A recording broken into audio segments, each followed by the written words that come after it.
Ooh, let me get, these are steaming because they just came out. I'm burning my fingers for you guys. Miren. Ingredient time. So we're gonna start off with 4 cups of flour, 1 tablespoon of instant yeast. I buy myself a big packet at Costco, that's the one that I use. 2 tablespoons of sugar. I'm using cane sugar. The Mexican sugar that I use is called Zulka. 1.5 teaspoons of salt. 2 tablespoons of shortening or lard, whatever you have at hand that you feel comfortable using. Today I switched it up to the Crisco because I know that this is a lot easier to get a hold of here in the States, or wherever you guys might be at. This is the one that I'm using. It's shortening sticks, the Crisco brand, but you guys use whatever you have at home. This right here is 1 teaspoon of Diastatic malt powder. I ordered my Diastatic malt powder from Amazon, and I'll make sure to add a link in the description area for you guys if you're interested. If you don't have this, you can continue with the recipe. You're just not gonna get the crispiness around and the rise that I'm gonna be getting in the recipe. But if you wanna make it how I make it, you're gonna need a little bit of this. It looks like that. I have 1.5 cups of warm water, and we're gonna add this gradually. We're gonna add a cup at a time, okay? So we're gonna add the first cup, and then you're gonna add little by little, depending on your flour.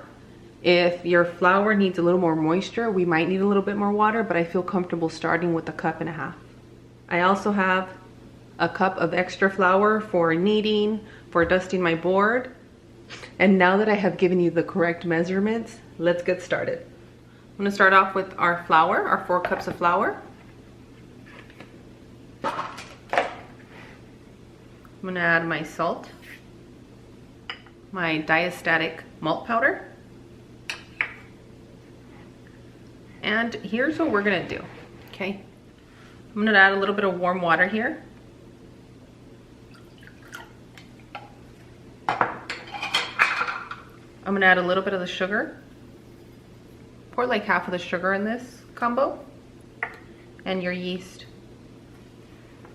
I know some of you get worked up because I don't proof my yeast, so I'll start proofing it for you guys.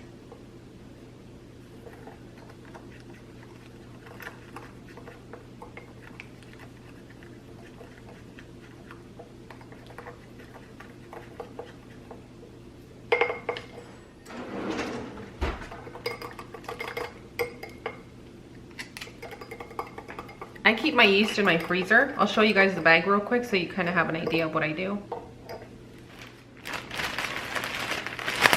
I have 1 bag right here, and then I put in another one because when you open that one, it gets everywhere, so it makes it easy to keep it nice and clean, and I keep it in the freezer. I'm gonna be honest with you guys, the bag from Costco is about less than $6 and it lasts a long time, and I've had this one almost to a year and I haven't gone through it, and I bake a lot.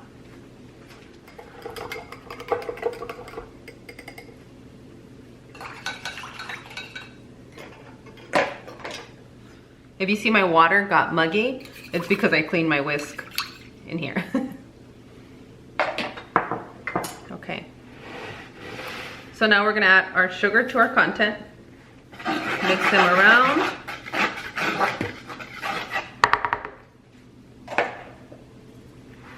Okay, and I'm gonna add the bits of shortening to this. Okay.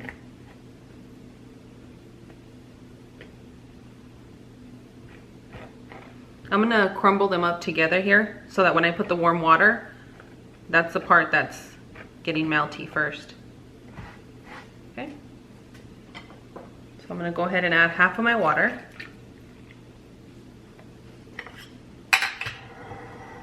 This is pretty messy. You can keep as clean as you'd like.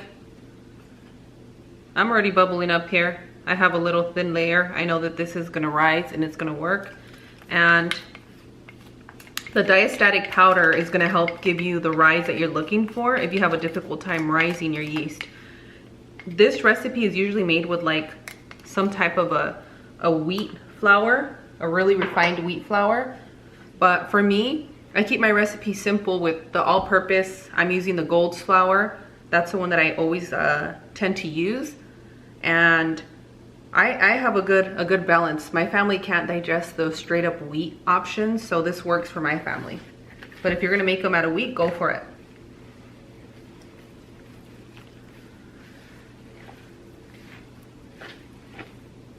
Once you've added your water, make sure to give it a good squeeze in here so you kind of get an idea of how much moisture you have going on. You guys are wondering where I purchased this big bowl? At the Korean market. If you guys are near an Asian market, they have the best big bowls. They're not good when you have to put them away and they take a lot of space, but hey, I'm okay with it. I need the big bowls. All right. So I still have a little bit of water. I didn't add all of it yet.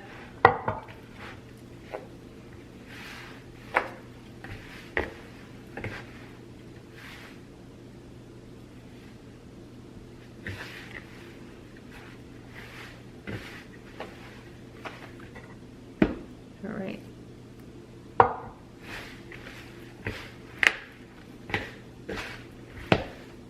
And when you start adding water that you see that your ingredients are dry, you don't want to add a whole cup or half a cup. You want to start adding it by tablespoons or by fourths. Little by little, because once you overdo it, then you're going to get nothing but mush. My dough is still a little bit dry. If you see that this dry, let me get a little bit more water for us. Okay, in here, I have the small little measuring one. I got this for maybe about $3 to $4, and it's a lifesaver. So I have 4 tablespoons here. I'm only gonna add half of this at a time. So 1/4 of a cup or 4 tablespoons. That's the measurement I have for this. I'm only gonna add 2 of the tablespoons in here, half of the content, and then see where I'm at from there.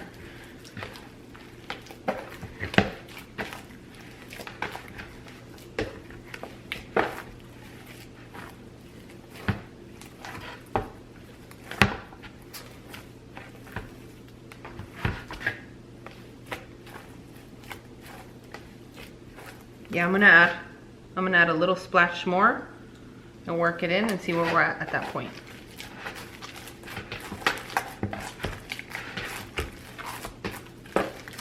If you don't have a big bowl, just clean your counter really well, which is usually what I do, but I'm doing it like this for us here. Yeah. So I would say I used about, ooh, it still says 2 tablespoons here for me. The splash amounts that I used was a total of slightly over 2 tablespoons. Let's see if you guys can see that there.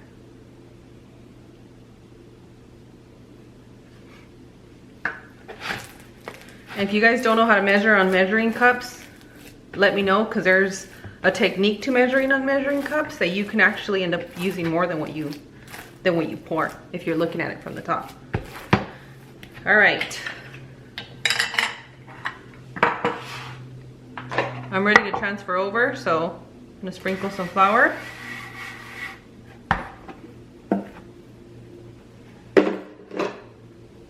Oh, that smells so good. And now we're gonna knead it.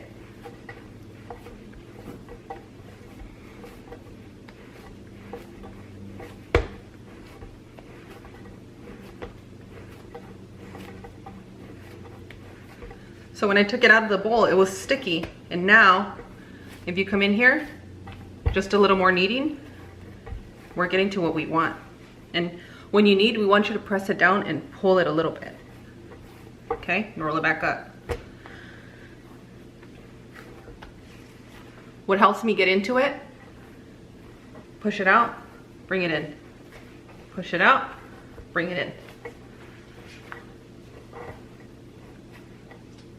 If you're not huffing and puffing with this, then you're in good shape, but you gotta huff and puff a little bit. Make it taste better.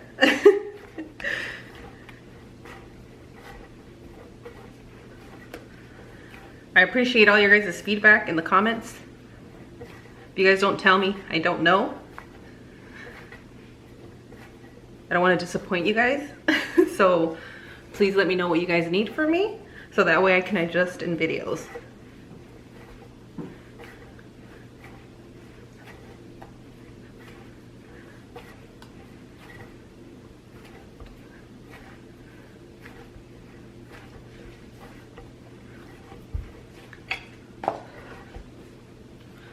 You guys want me to show you how to make a delicious French baguette? French style baguette? Oh, let me know. I learned how to make that one when I was pregnant with Cutie. I spent like 3 months just making bread. Because I really wanted to learn how to make good bread. You see how I switched it right now? Just naturally. I got my thumbs and pressed them out. And it goes through to the cutting board to the other side. You just gotta work with it.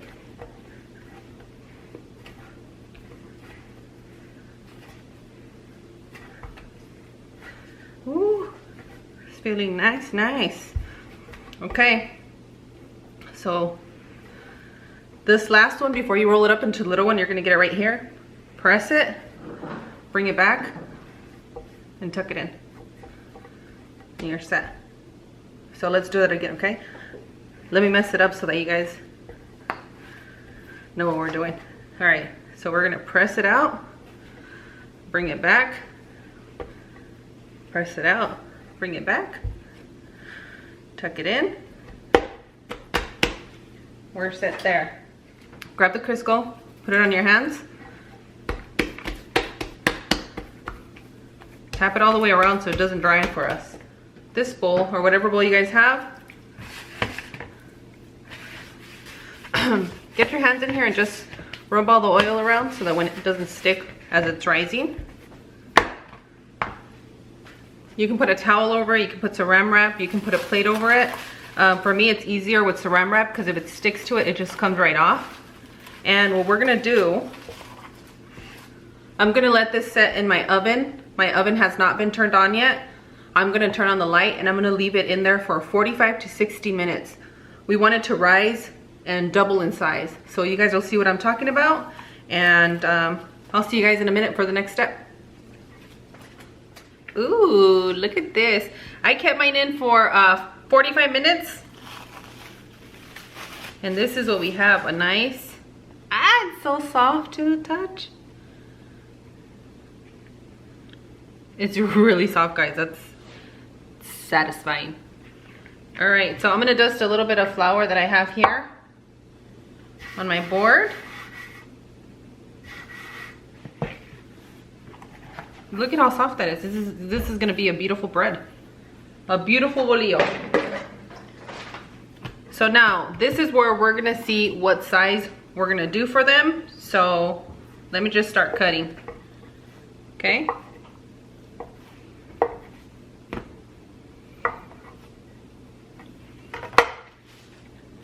Oh my goodness, I think my battery's out for my little scale. We're gonna have to wing this, guys. So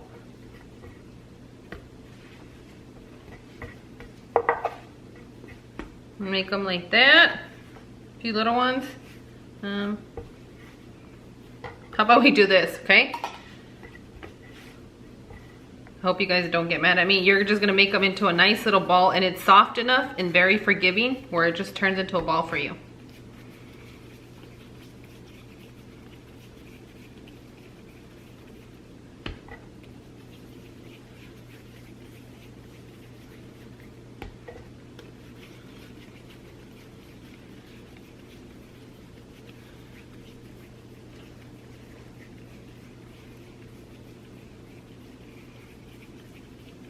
Up these balls really nice, okay?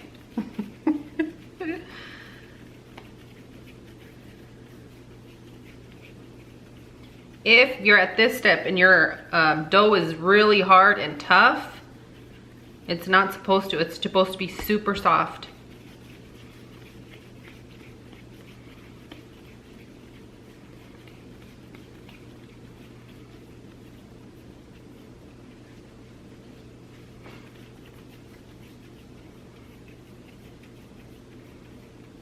You know, my kitchen's comfortable for my home, and I always encourage you guys to make it comfortable for your home.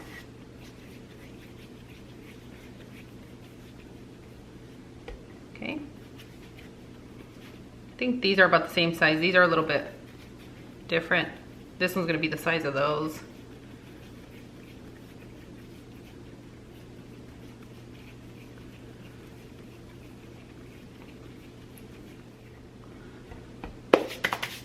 Okay, now let me show you how we're gonna do it. This is such a soft dough that it's gonna allow you to stretch it, okay? So you wanna press it out like this. Give it a little press like that. Okay, so we're gonna fold this one nice and tight this way. Once you fold it nice and tight, you're gonna make it into a double fold like that. That way when you're stretching it nice and tight, you just keep rolling it in, okay? I usually add a little bit of flour here.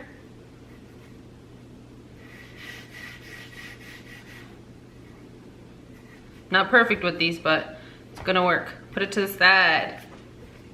Let's go with this one. The longer the stretch, the better, right?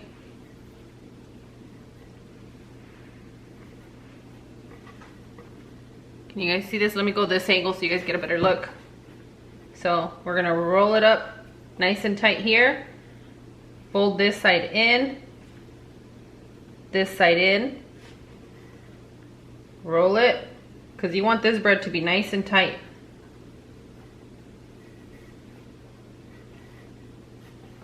Okay? That helps a good little stick. Get it here. Get your little corners back and forth. There you go. Set it to the side. Maybe this angle will work best for you guys. I'll do it this way. So press it down out. Okay. There we go. Fold this first one in. Press it in. Fold it over. Fold it over, roll it. The more you roll them, the better you get at it. This is so well done. It has little bubbles. Ooh! Okay.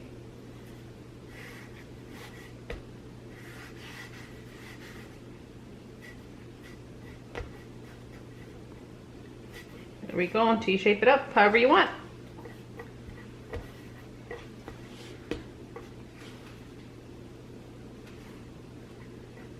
It tore a little bit like mine did, just glue it together. Okay, there we go. We're gonna make it work. Let's stretch it out. So roll it up. Your family won't know you messed it up. You can fix it. Fold it over, fold it over.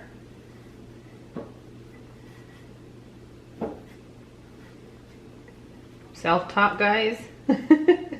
Watching, observing. See, this one didn't come out that great, but you'll see it's gonna turn out just great. And it's gonna be perfect for our home. So the sizes will depend in the portions on how big you want to make your bolillo.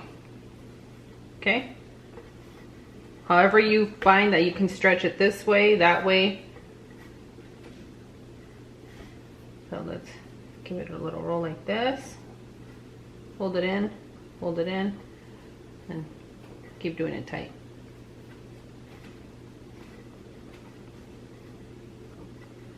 Okay.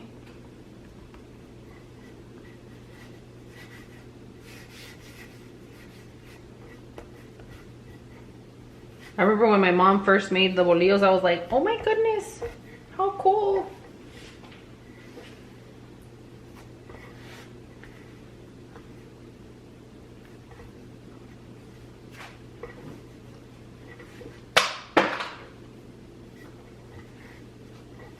I think it's that angle that I'm working at that's making it difficult for me. So go ahead and stretch it out, roll it in, press it, give it a fold.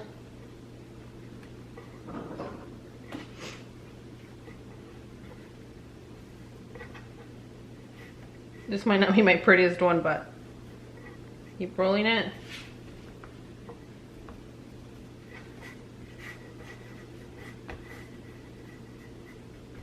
It's so forgiving because look at how thin that part is. And I think that once you start making your own your bolillos or your own recipes at home, they're very different than the stores, because the stores have to use different ingredients to make things rise and to get the perfection that the customers need. So I think that's why the Diastatic powder is more of a store thing, but I try to show you guys whatever's gonna make it better for you guys. So fold it, fold it.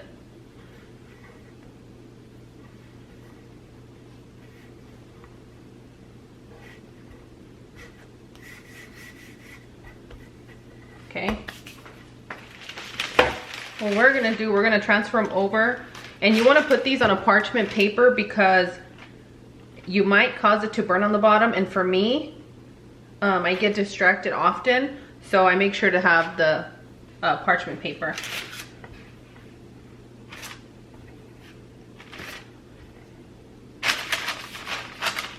I don't know what this one looks like, but it's gonna be good. Okay.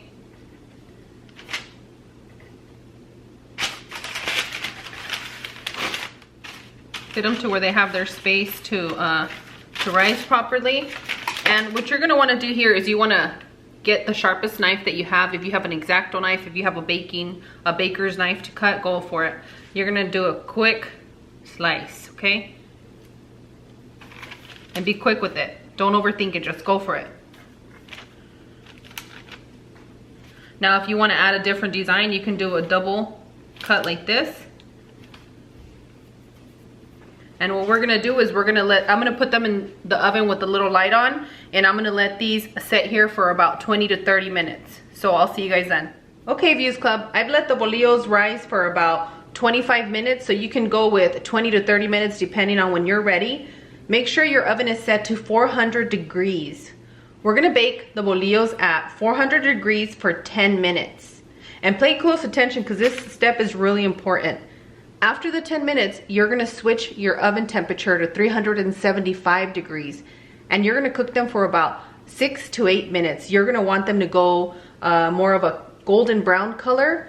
And when we switch them off at the 375 degrees after the 10 minutes, that's when you wanna go ahead and splash some water inside your oven to give it a little bit of steam, and I'm gonna show you how to do that. So let's go ahead and put these in for the first round for 400 degrees for 10 minutes. Oh wow, like you guys have me sitting right in front of my oven. Okay, let me be serious. Get a little thing of water, and I'm gonna use this one. It has a little bit of rubber, and what I'm gonna do is I'm gonna brush it over the bread like quickly. You don't wanna soak it, you just wanna give it a quick brush. And if you don't have a brush to do it with, what you're gonna do is you're gonna get your hands and you're gonna splash a few times in your oven, and it's gonna produce moisture so we can get a good nice crust on our bread.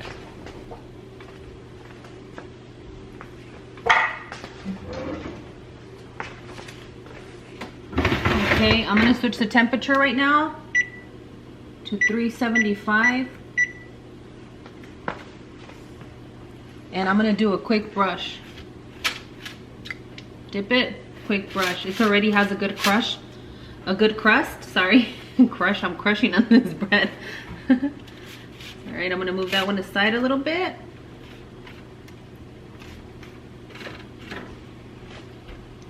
But if you don't have a brush, what you wanna do is you wanna get your water, and then you wanna close it and don't open it again until it's time for it to come out, okay? Ta-da! Like, I had to come close with you guys for these because they smell so good. The shape could have been better, but you guys know I'm not a pro. But I'll tell you what, it doesn't matter. The shape or the size of them, the flavor is gonna be the difference here. So I know you guys got worked up with the conchas. We're gonna taste this. We're gonna taste this bolillo. And I'm gonna use, I can't believe it's not butter because I use butter, margarine. I use it all. I'm not picky. Ooh, let me get, these are steaming because they just came out. I'm burning my fingers for you guys. Miren. Let me see. Sometimes this camera doesn't pick it up too well. No, it just wants to look at me. Okay. That's the inside. Let me give it another tear. Woo!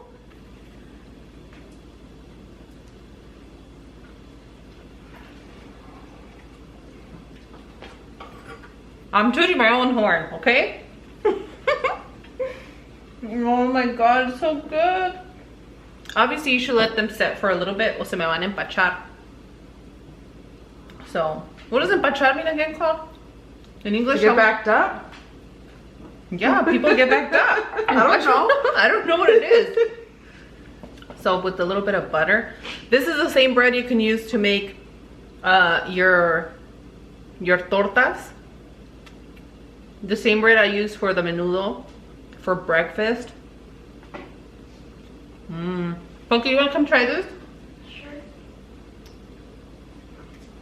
Hold on.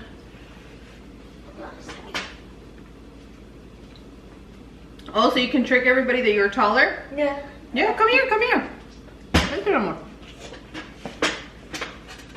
Okay. You can grab it and taste it. Okay. Is that a go? Mm-hmm. How many of these would you eat if you could? Who?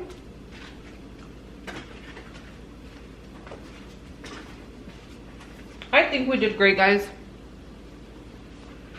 We just need a little technique for the rolls, but I don't really make a lot of my stuff like the stores.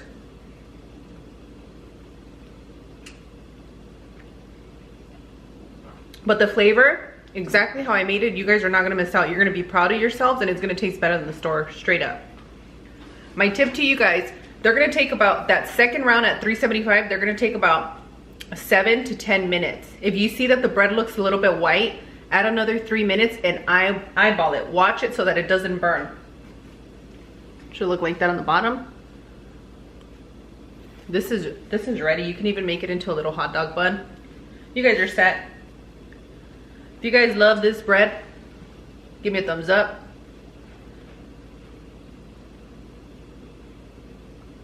You guys already know fresh bread, it's good. If you're new to my channel and you haven't subscribed, make sure to subscribe. We're trying to grow this channel. I think our next goal is 100K. My kids want me to get one of the YouTube play buttons. Is that what you guys told me last time? Wait, what? Or was it Cutie that told me that? What? That he wants me to get one of the buttons? What buttons?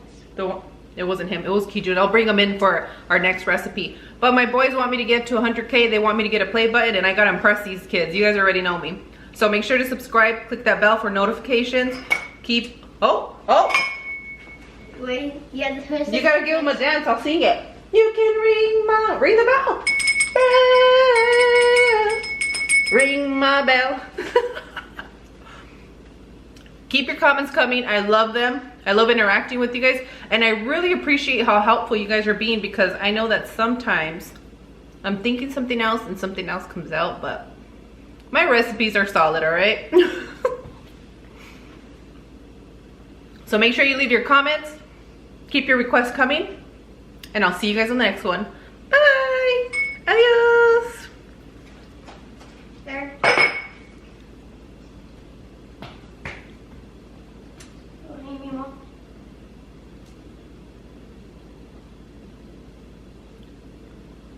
Don't tell me you didn't see that.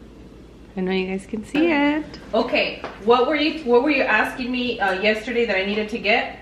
I want you to get the YouTube thing that comes in a picture frame. The play button? That's what we're going for. So I need your guys' help to help me impress my babies. You wanna say hi and bye? He came for the bread. Hi and bye and eat the delicious bread.